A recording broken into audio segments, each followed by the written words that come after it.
Hello, dear listeners, and thanks for listening to Master English with Tim, the podcast where I help you learn English in depth and detail and without ever hurrying.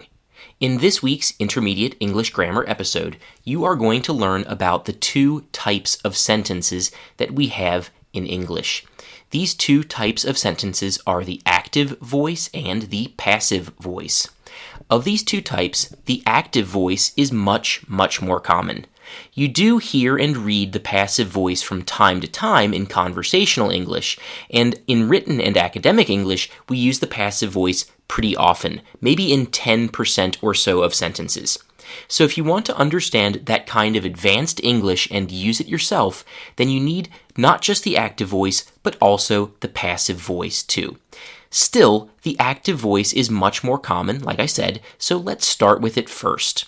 So, if you want to understand the active voice, you need to know 4 different elements that are used in active voice sentences. Those 4 elements are verbs, subjects, direct objects, and indirect objects. Let's start with just 2 of those things, verbs and subjects. So a verb is a word which we use to talk about an action, and a subject is a person or place or thing which does an action. Let's now find the verb and the subject in a sentence that is in the active voice. Here is the sentence now. Matthew works in a sandwich shop. So the action word or verb is works. And who does this action? Who works? Well, Matthew works. So Matthew is the subject of the sentence. Okay, let's find the verb and subject in another sentence. Abby slept during the drive. So the action word or verb is slept. And who slept? Abby slept. So Abby is the subject of the sentence. Now let's find the verb and subject in one more sentence before we look at examples that are a bit more complicated. So here's the example. That factory makes toy airplanes. Okay, so here the verb is makes, and in this case it's not a person who does this action, but instead a thing. The subject here is factory. Okay, let's now look at some sentences that include not just a subject and a verb, but also a direct object. A direct object is a person, place, or thing that receives an action. Direct objects will be especially important later when we talk about the passive voice. In fact, the last example sentence that I read to you just a second ago already included a direct object. Listen to the sentence once more. That factory makes toy airplanes. So the action is makes, and the subject is factory. But what does the factory make? The factory makes airplanes. Airplanes receives the action, makes. So airplanes is the direct, toy airplane, is the direct object in the sentence. Now, here's another sentence. Listen and try to find the direct object. Alexandra is reading the newspaper. So reading is the verb, and Alexandra is the subject. And of course, Alexandra is reading the newspaper. So newspaper is the direct object. One more example with a direct object. Has anyone seen my wallet? So the verb is seen, the subject is anyone, and the direct object is wallet. Now, so far, you have heard sentences with 3 different verbs that we use with direct objects. Make, read, and see were the verbs that you've already heard. But English has lots and lots of other verbs that we use with direct objects. Here's just a few examples. Actually, it's quite a few examples, but compared to the total number of verbs that we have that use direct objects, it's not that much. So here they are. We use all of these with direct objects. Accept, add, ask, believe, borrow, call, cancel, carry, change, check, close, compare, complete, cook, cover, damage, destroy, exclude, fill, finish, hate, help, identify, include, like, mention, need, organize, perform, punish, raise, and use. Okay, that's all the time we have for direct objects, so let's move on to the last element that we commonly find in sentences that are in the active voice. That last element is indirect objects. An indirect object is a person, place, or thing that receives an action indirectly or not directly. Listen now to a sentence which includes an indirect object. We will send the package to you tomorrow. So the verb is send, and the subject is we. And who or what do we send? We send the package. So package is our direct object. And who do we send the package to, or what do we send it to? We send the package to you. And so you is our indirect object. Now listen to another version of the same sentence.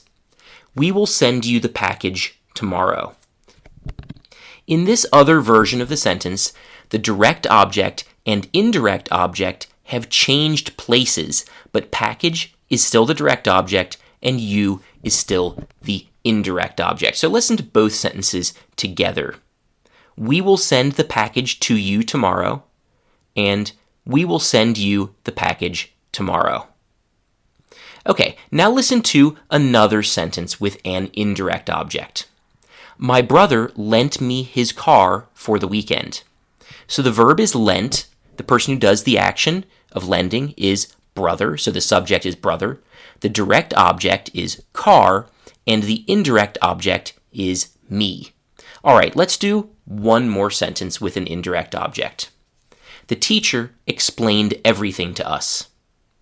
So explained is the verb, teacher is the subject, everything is the direct object, and us is the indirect object. So you've now heard 3 examples of sentences which include indirect objects. The verbs which you heard in those sentences were send, lend, and explain.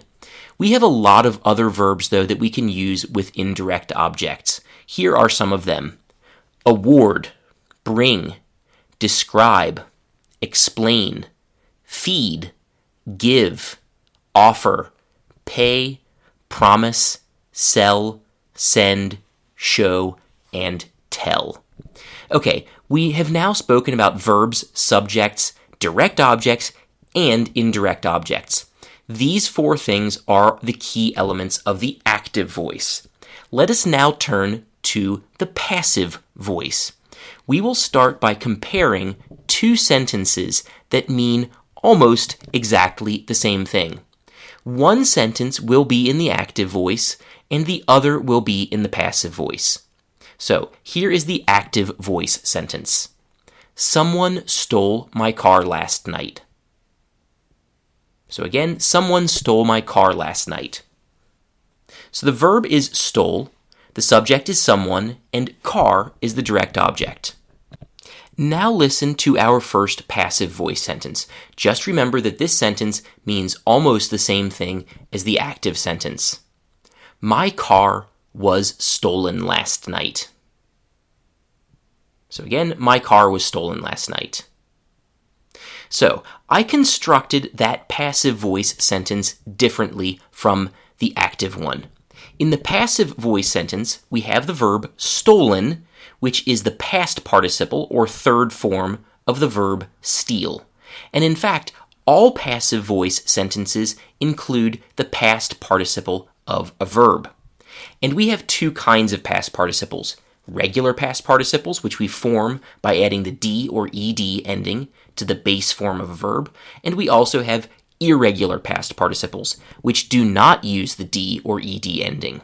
One big problem that students have with both types of past participles is pronouncing the endings of them, especially when they end in 2 or more consonants. For example, vd or ft or jd or njd. I talked about this problem in episode 116, and I strongly recommend that you listen to it. Episode 116 will help you understand if this pronunciation difficulty is a problem for you too. And a lot of people think that it is not their problem, and in fact, it really is. Okay, enough about past participles though. Let's talk about another element of passive voice sentences. Passive voice sentences also include a form of the verb be. The form of the verb be that we use in a passive voice sentence tells us which verb tense the sentence is in. For example, our example sentence is, My car was stolen last night. In that sentence, we have the verb was, which is a past simple form of the verb be, so we know the sentence is in the past simple. Our sentence also includes a subject. The subject is car. Remember that in the active voice, the subject does an action. In the passive voice, though, subjects do not do actions, but instead receive actions. That is completely the opposite of what happens in an active sentence. So in our sentence, our passive voice sentence, my car was stolen last night. The car does not steal. That would, of course, be pretty strange. Instead, the car receives the action of stealing. So listen to the example sentence one more time. My car was stolen last night. So there is one thing that is missing from this sentence. We don't say who did the action. We don't say who did the action because we don't know. And that is one of the reasons that we use the passive voice, because we simply don't know who did a particular action. Listen now to 3 sentences where we use the passive voice because we don't know who did the action in the sentence. 1. All telephone calls with customer service are recorded. 2. Unfortunately, the concert has been canceled.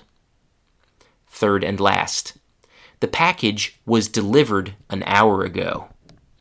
Okay, so that was one reason that we use the passive voice, because we don't know who did an action. But actually, we have 3 more reasons that we can use the passive voice. The next reason is that we are talking about a mistake and don't want to say who made that mistake. 3 examples. 1. A lot of mistakes have been made recently. So you can see that we don't say who did the action, and that's pretty convenient in this situation. Somebody made a mistake, and we don't want to say who did it. 2, we're sorry, but your package was sent to the wrong address. 3rd and last, your family's bags were misplaced during the flight. Okay, a 3rd reason that we use the passive voice is that it is obvious who does an action. It is absolutely clear. 3 examples. 1. Oranges and lemons are grown in Florida. So here it's obvious that farm workers grow oranges and lemons. 2. The first Egyptian pyramids were built around 2600 BC. So here it's obvious that Egyptian workers built the pyramids. 3rd and last. Baby dogs are called puppies. So here it's obvious that everyone calls baby dogs puppies. So, a final reason that we use the passive voice is that the person who does the action simply is not the focus, not the most important thing that we are talking about in the sentence. Again, 3 examples. 1. Maybe a cure for cancer will be discovered soon. 2. The first Egyptian pyramids were built around 2600 BC.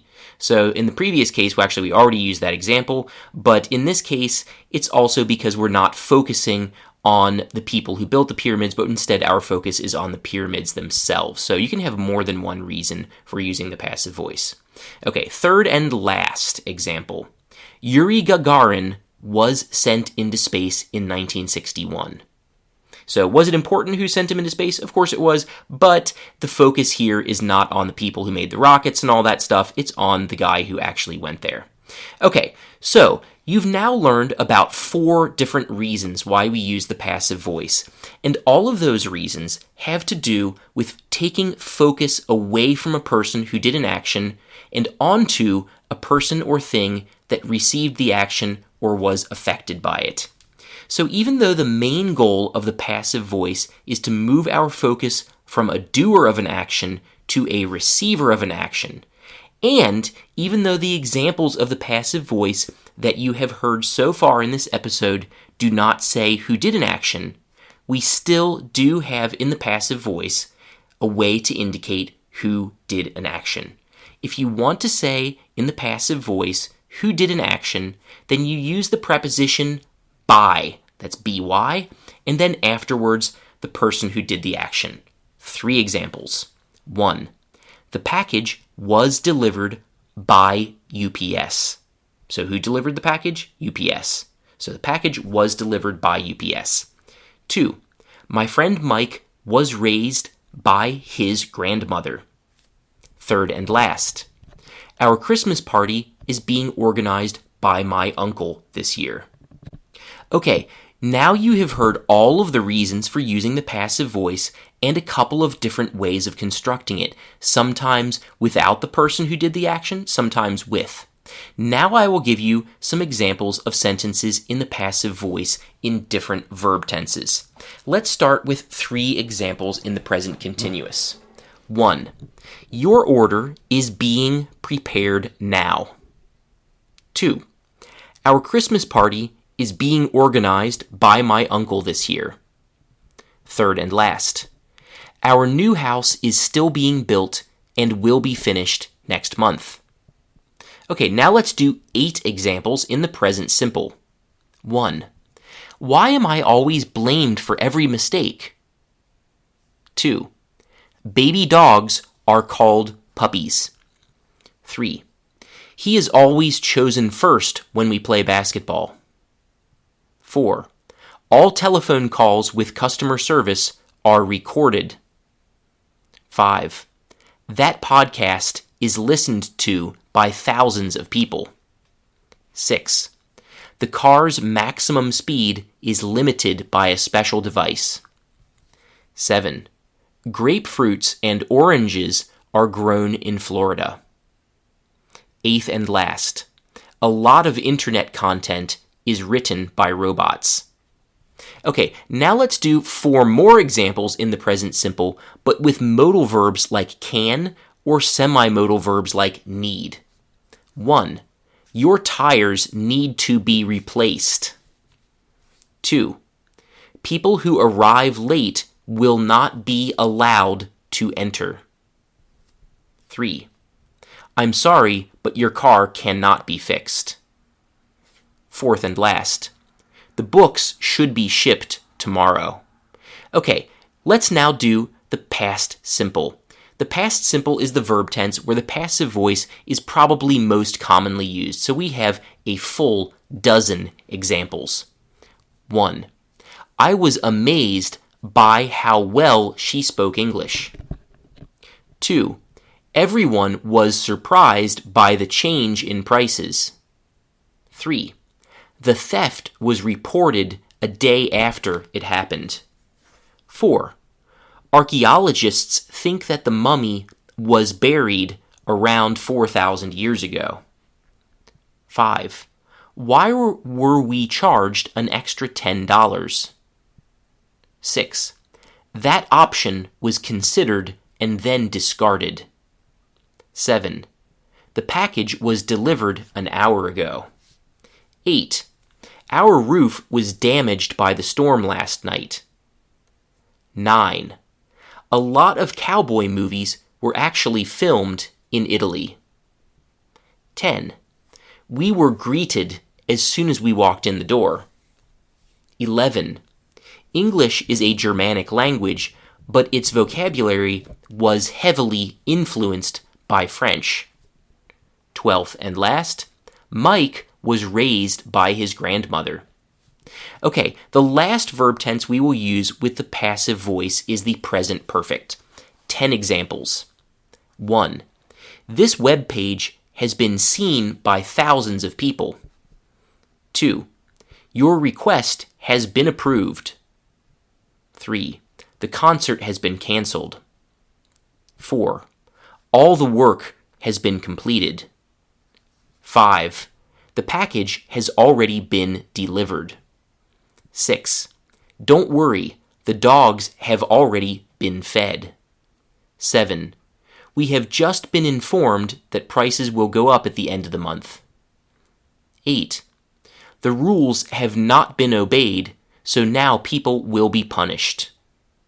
9. You have been chosen to take part in a survey. 10th and last, the good news is that the biggest problems have already been solved. Okay, that is all I will say about the passive voice this week.